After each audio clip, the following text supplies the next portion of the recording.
Hey, this is Rachel. And Stephanie. Welcome back to the Ginger Snap podcast. Welcome back, everyone.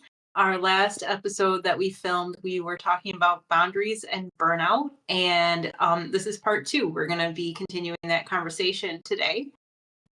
The holidays were pretty crazy, but we are back to the podcast now. Yeah. Good to be back. Yep. I have a new grandbaby. Yay. And I have a new daughter-in-law. Exciting. So a lot of life, a lot of things happened over the holidays. A lot of stuff going on. Things are kind of slowing down a little bit, kind of. I finished one of my courses. I have a certification, and I started my new one right after New Year's. So yeah, been busy with school and work. Yeah, and I started my fourth semester in school. So 2 more to go after this one, then I'm done. Awesome. Yeah. So yeah, but we did not forget about you guys. Mm-mm. And speaking of all the holidays and everything, one of my New Year's resolutions I made was to not be so much of a people pleaser. Because that's one of the things that leads to me being burnt out. Just learning how to say no. No is a complete sentence. I have to explain myself. And I don't have to say yes to everything. When, ask me, can you do this? Can you do that?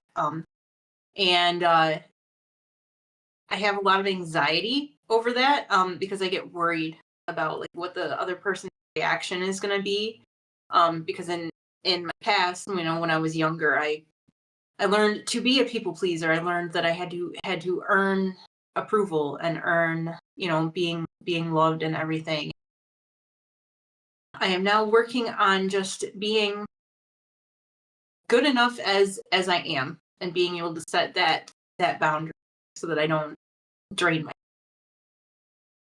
I'm the same way. I do the exact same thing with people pleasing, and I'm for other people what I need and needed for myself. So that's where I think my people pleasing stems from, is when, somebody comes to me, and I'm a giver too.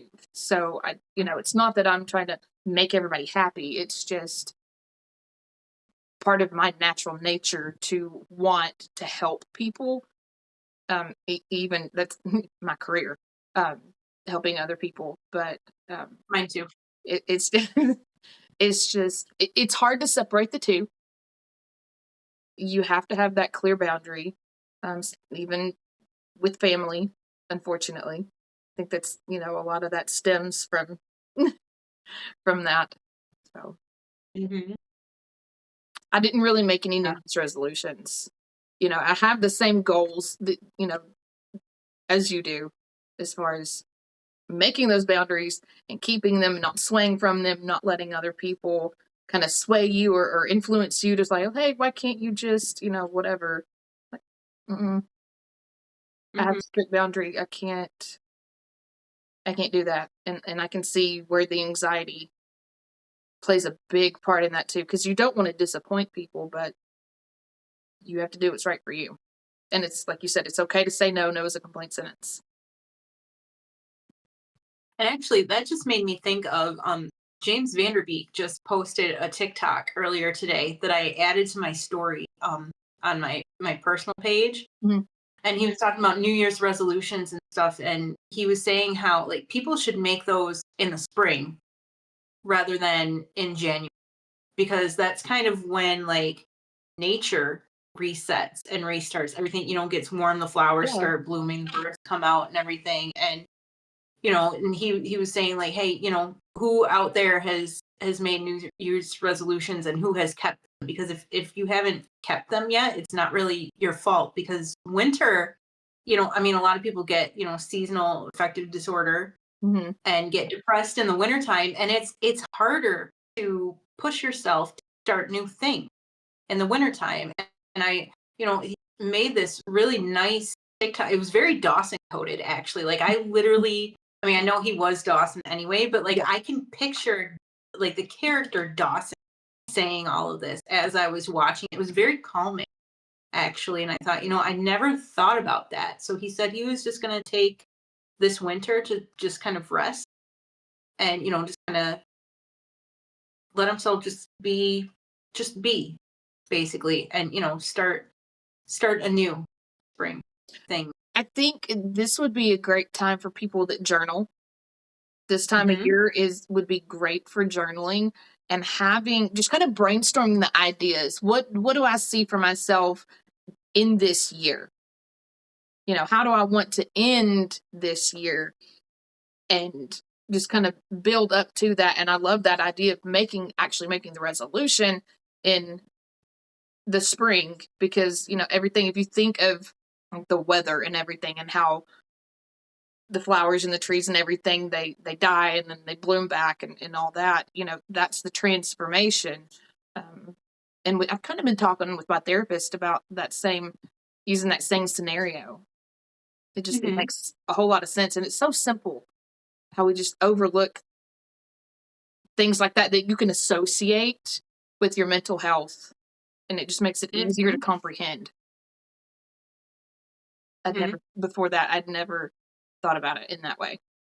Yeah, I had never thought about it either. And he, I mean, I follow him anyway, but he popped up on my FYP, and I watched him talk about all this, and I thought, you know what? He's absolutely right. Mm-hmm. Spring is the best time to start anew, because that's literally what nature does in spring. Yep.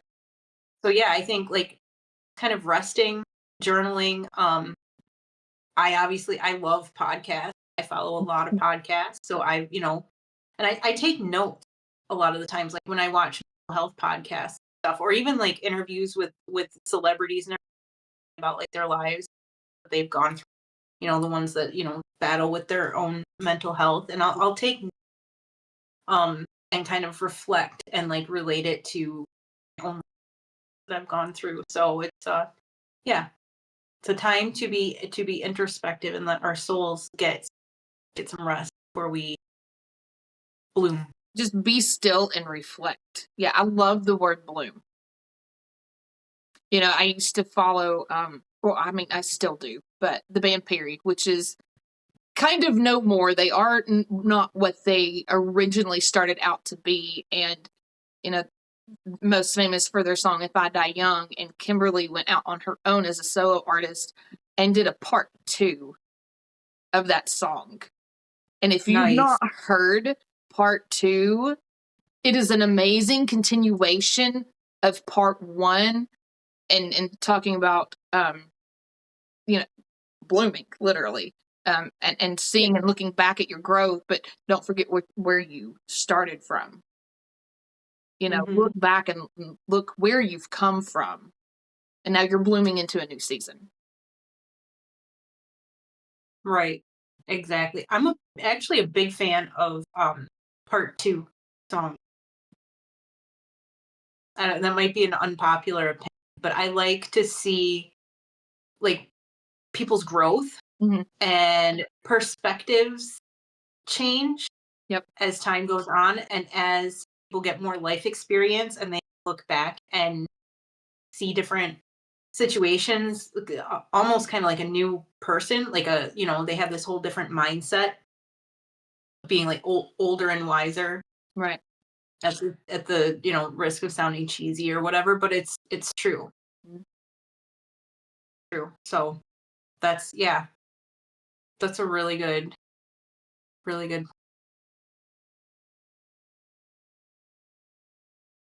So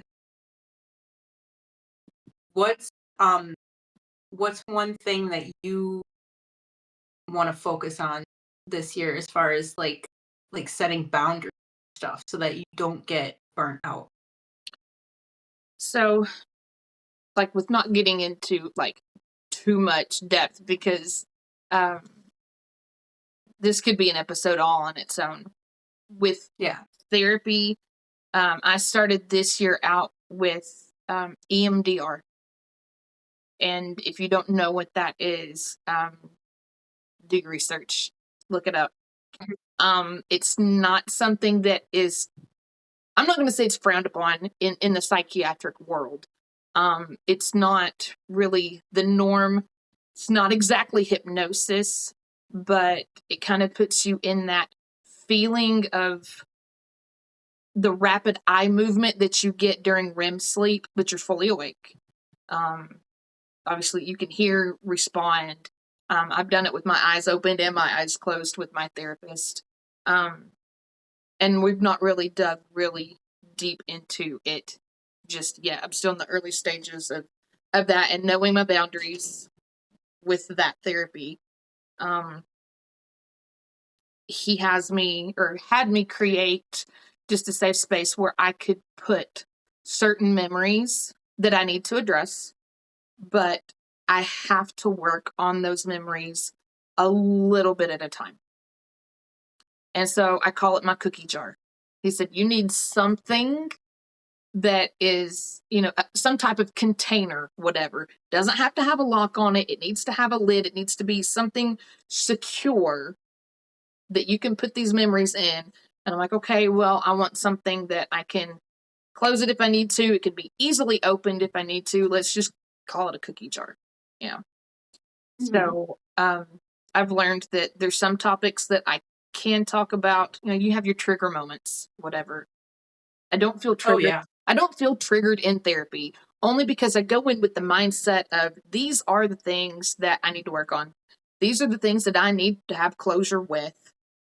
We're going to have to open that box and we're going to have to deal with it because I'm sick and tired of not being able to live my life and these things holding me back and weighing me down. And I'm just tired of it. I'm at a point, I'm 41. I just turned 41 years old. So I'm just tired of feeling that way. Right. I You just have turned to, 37 and I'm also tired of yeah, I you have to get to that point. And unfortunately, it's taken me this long to find the right therapist. Being able to be honest with myself, Mhm. and honest with everybody else. But we put things in the cookie jar and we take them out when we need to, and we work on little parts and pieces of it at a time. I have 3 different levels that he had. This is really neat. He has me look at it from, he calls it a hovering or a helicopter view, where you're hovering over it Mhm. and like think about a snow globe. You're looking in. Okay, well, you have this scenario in this moment. What do you see from above? In today's session, it was the expression on someone's face, just the anger and disgust and frustration that I saw on their face. And he said, okay, now we're not going to hover anymore. We're going towards, like, that was step A. Step B is 15 minutes prior to the incident or the scenario, whatever it was that happened, everything building up and leading up to it. And then C is actually digging down in there, getting in the middle of it. What are you actually feeling in the moment? And you don't think about this. I mean, I kind of did, but I didn't understand it. Anger is a front for sadness. Mhm. Oh, So you 100%. hide your sadness with anger, and I had such just a release of all of that today. And the sadness finally came out. Like I was crying in therapy, like not bawling, but just like the tears started falling. And he's like, okay, do we need to step out? I said, no. I'm like, they're tears of relief. Finally. Like it's not closure, but it's relief.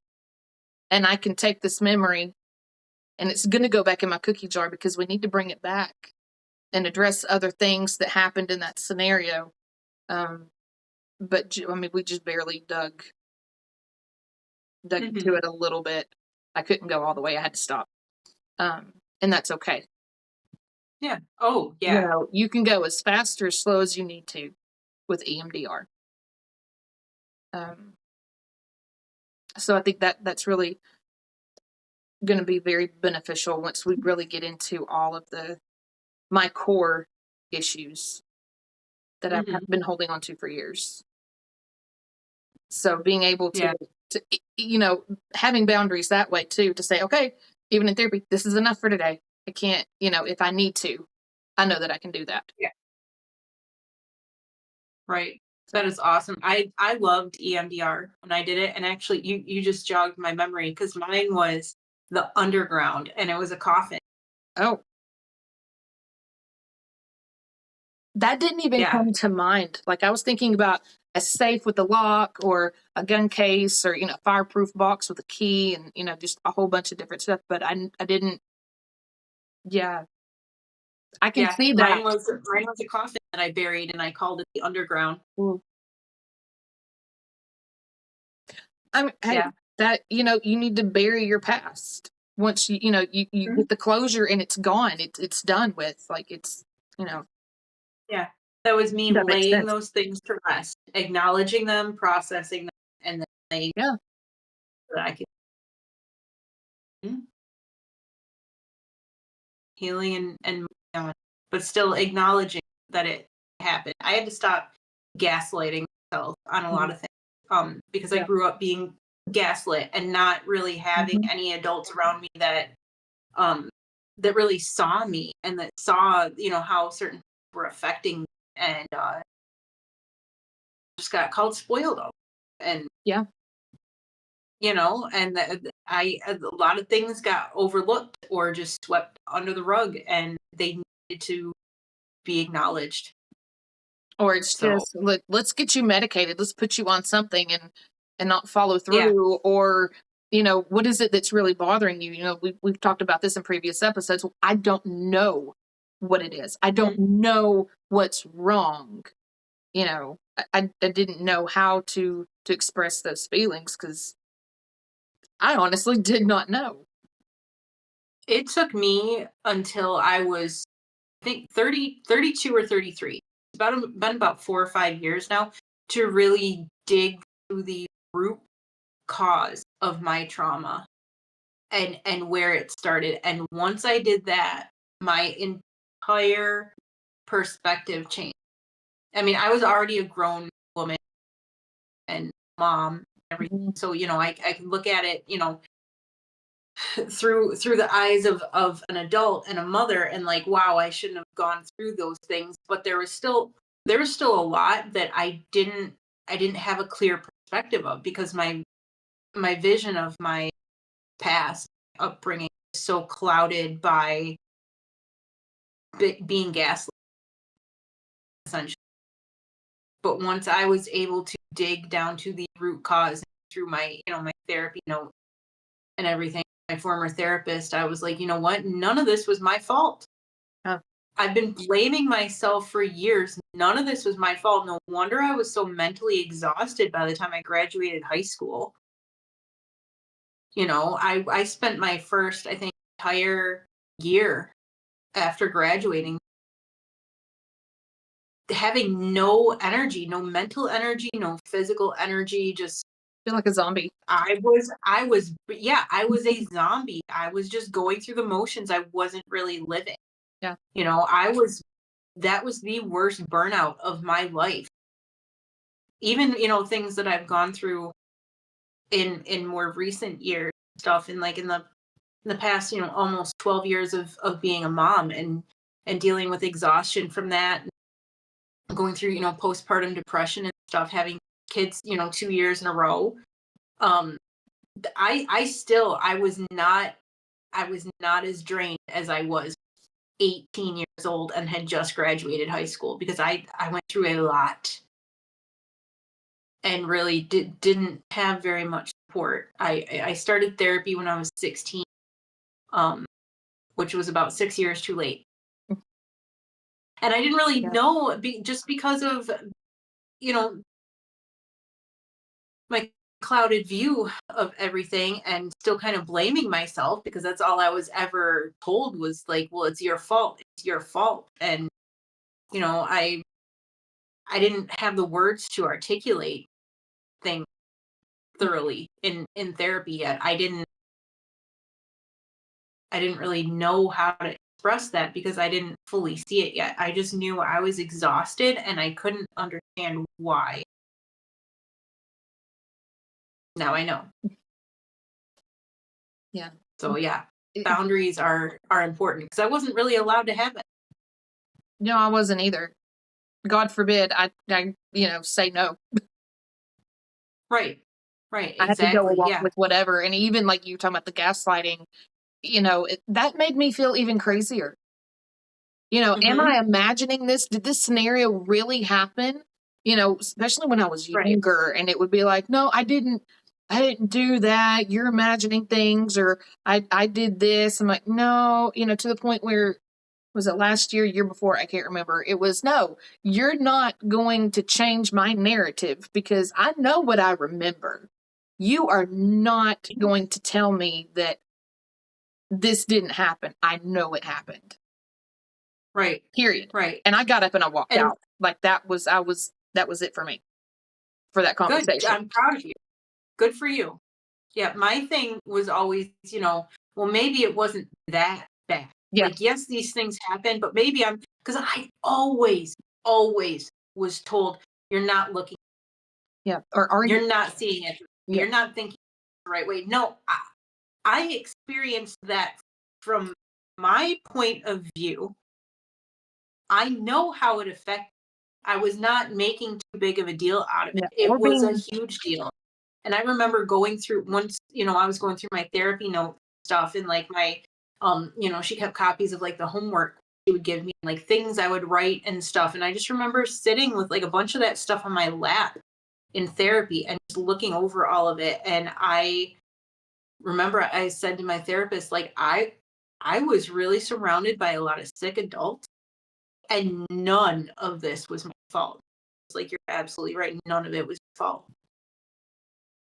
And I always got blamed for it or being told that you're by being the like around me. dramatic. Don't stop overreacting and Yeah. be a drama Yes. queen Oh, and you're so whatever. dramatic. Like, no, I was reacting to the situation according to what it was, Mhm. according to how much it affected me. That is the, match energy, and that's was the energy of the situation. And I was, it's like a building being on fire and you're freaking out. Oh my god, the building's on fire, and people are like, calm down, Yeah. calm down, what's the big deal? It's like, no, it's on fire, like there's a building burning down right now. What do you expect me to do? Mhm. Like, how do you expect me to react?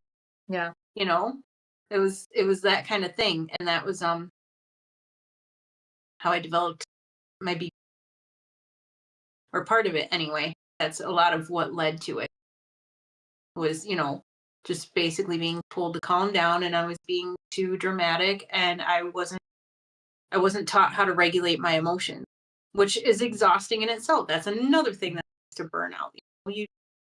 If you don't regulate your emotions, and you have these highs and these lows, and you're gonna get exhausted and you're Yeah. mentally drained. Well, that's why I've always told my kids, no matter what, you can disagree with me. We can have an argument. You can be in trouble, whatever. Take your punishment, go on. I will never be mad at you for going to your room and screaming in your pillow. I Mm-hmm. gave them an out. They needed, I said, maybe that's not exactly what you need to do, but you will never get in trouble for doing that. And they grew up from as young as they can remember. That has always been a thing with me. Mm-hmm. You can always tell me, okay, pause, and walk away and go scream in your pillow. Period. Mm-hmm. Like, you have to have an out. Everyone has a breaking Right. point, and when you've reached that, you can go do that. Mm-hmm. They never really did, but they always knew that was, you know, something that they could do. It wasn't self-harm or anything like that, just a way to just get out that frustration Right. or whatever it was in the moment. And they wouldn't get in My trouble. oldest, yeah, that's good. My oldest just started playing guitar. Um, and so my new thing is, go jam out. Hmm. Go play your guitar as loud as you want. Use the distortion. Go jam some Nirvana. That's a newfound love Yeah. right there. So I go go jam out loud as you want. You know, headphones plugged in or not. Just go jam out and till you can calm down. But Just if you have to get that regulate. energy out, I would rather have you do that. I would rather, hear a bunch of random chords that's not even a real song. Yeah. Like, I don't care. Just so you're not, hurting yourself, hurting someone else, Or being or, destructive. whatever. And then Yeah. And then once you come down from that, come downstairs and we'll talk. Mhm. Or we won't. We'll wait till tomorrow, or you can write it out. You know, I've Mhm. told them before, just write it out in a letter. And like if you need Mhm. to, rip it up when you're done. Yep. Throw it away, you know, whatever. Or we'll throw it in the fireplace and Mhm. you can burn it. Yeah, however you need to, you know, kids need that. And I don't think that there's not enough of that, of like people that understand that. And Right. I really feel like it's a generational thing. And I then was just about to say, it I just really, comes down, you know, that domino effect. And, you know, there's those of us that recognize it and some people don't. It's like, you know, okay, whatever, just get over it. yeah, It's not that big of a deal. Whatever. So what? You know, right. life I really sucks. think Suck it up. You can't our always do that. generation really parents a lot different than the generation for us. Yeah. Even though there were different generations from each other before us, I really think people in our age group are a lot more um self-aware Mhm. and a lot more just kind of understanding altogether, It's for lack of a recognizing better that word. that behavior is not okay. Hmm. And choose to raise their children differently. Now, there were some things that I took away from my parents that I did implement with mine. Maybe not to the same extent that they did, but you know, I think that my kids turned out okay. You know, Hmm. nobody's perfect. We always want better for our kids, but they're pretty good kids. Hmm. And I can see that, even from the little I've seen. Obviously, we don't have an in-person friendship Yeah, because we are so far away. in opposite parts of the country. Yeah, so far. But yeah, no, I would agree with that. From everything I've seen, we've And with we've yours, yeah. been friends for a long time, so I've kind of watched them grow up from afar. I know So, you watching my babies have babies. hmm, I know, It's I know. And then crazy. watching me have babies, and now my babies are preteen. It's pretty cool. Yeah. All thanks to our favorite band, who we've also watched grow up. Like Oh yeah. that's a cool Well, thing. just growing up with your favorite band is it's kind of cool. I It can't is. believe that their It kids really are is. grown too, and then it's like, wait a minute, we grew up together, like, you know, Mhm. in the same time period, so it only makes sense. Right. Yeah. And Taylor started also. So, Hmm. um, so yeah, it's been a very cool experience all around. And then, like, you and like some of my other friends, like I've met some of the coolest people because of that. Yeah. Like, if it, honestly, if it was not for being a Hanson fan, there's a handful of very, very important people in my life I would have never. Hmm. So that's kind of crazy to think about. And it's all been like unintentional. Like, I've never it's never actually been at any of their concerts. Like, I've never gone to their, when I go to their concerts or whatever, I'm never like, "Oh, I'm gonna make a bunch of friends here tonight." Like, it's Yeah. never been at their concerts. It's always been like by chance, whether in person or not. They'll come up in conversation. Yeah. I mean, It's I don't just know if there's randomly. just the few concerts that of theirs that I've been to, which is not many, like nowhere near as many as you have, but there seems to be like this back and forth of they're either super nice or they're really, really ugly, like mean, like their personalities are just Yeah, like their so ugly. behavior is ugly. Yes. Yeah. And Oh, so it's like I've I I've reached a I've met. point, honestly, I don't want to go back to another one of their concerts because of that. Because I've had such the negative just crap for no reason. It's like, my God, you know, you can hear them talking. Well, I've seen them 37 times and blah, blah, blah. I'm like, okay, this is my second or third time seeing them. Shut up. Who Right, like, cares we if all love there's them. Who like cares? 3 inches of space between me and the person in front of me? Like, I don't want to be that close to somebody. Get over it.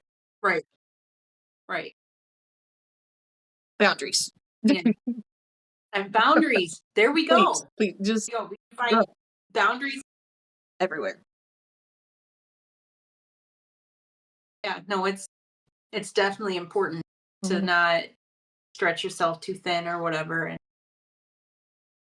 put those walls up when you need to. Like, hey, nope, not come past this point. Whether you're at a Hanson concert or in any other scenario in life. Dealing with a family member, a sibling, a parent, a spouse, a friend, whatever. And it's okay to test the waters and bring those boundaries down a little bit to heal those relationships. You don't have to have a boundary and keep it there forever either. Mhm. You know, it's okay to put one up, heal, have a conversation and test those waters to see, can we mend this? And if you can, great. Yeah, That's wonderful. But if you can't, you just got to put your wall back up, yeah. And maintain there's that no boundary. guilt in that either. If No. it's something, if there is something about that other person that you need to protect yourself from, and you know that they're not going to change, you can't control what other people do. Like, there's no guilt in saying, like, no, this is final. I'm done. Hmm. I'm putting this wall up. It's not coming down. I wish you well, but you're not welcome in my circle. Yeah. And it sounds brutal, and I can feel my anxiety I can going up, too a little bit, even just but saying that. but But that is just like it's the truth. It is mm, the harsh truth of the consequences from their actions that you had to do what you did to protect yourself for right, your even if you sanity. don't want to have to do that, and it's disappointing, and you feel let down and frustrated and hurt, you still have to do what's best for you, because the right thing is not always the easy, Right. but it's better in the long run to do what you have to do to protect yourself and mental health and take care of all of that. So if anyone out there is feeling guilty for, going no contact with someone, or just even just simply telling someone, like, no, I'm sorry, I'm not in a place in my life where I can, do this for you or whatever. Like, it's okay. Or even to say, I just need a break. I need a Yeah. break. I need some That's time to just sit back and reflect and collect my thoughts and whatever. And maybe somewhere down the not so distant future we can reconnect and just see where it goes. hmm So let us know in the comment what you guys think, and if any of this resonates with you guys, or DM us if there's anything you guys want us to talk about. Comment it, or put it in the DM, or whatever. We want to hear from you guys. And you can message us on TikTok as well. And just Yep. find the Ginger Snap podcast. It's the same logo on here that it is on TikTok. Same logo, same name. Follow us on both. Click that notification bell to get all the notifications. We also have our individual accounts too on TikTok that you can follow through the page, through the Yep. podcast TikTok page. So, Yep. The links are in our podcast bio on. yep. Click on our names and follow us on too. All right. Well, any final thoughts, Rachel? I think this was a good topic. I think it needed to be addressed. It's something that a lot of people struggle with. Mm-hmm. I know we both do, and through our whole journey, the whole thing is having these conversations that are hard to initiate or hard to have. Period. And, you know, even if nobody responds or comments or whatever, people watch, and so hopefully they take something positive away from it that they can either Mm-hmm. implement or you know can relate to it and be like, okay, so I'm not alone in this, and Right. I just hope that And even if it's something you don't want to comment, you can always message always, DM us.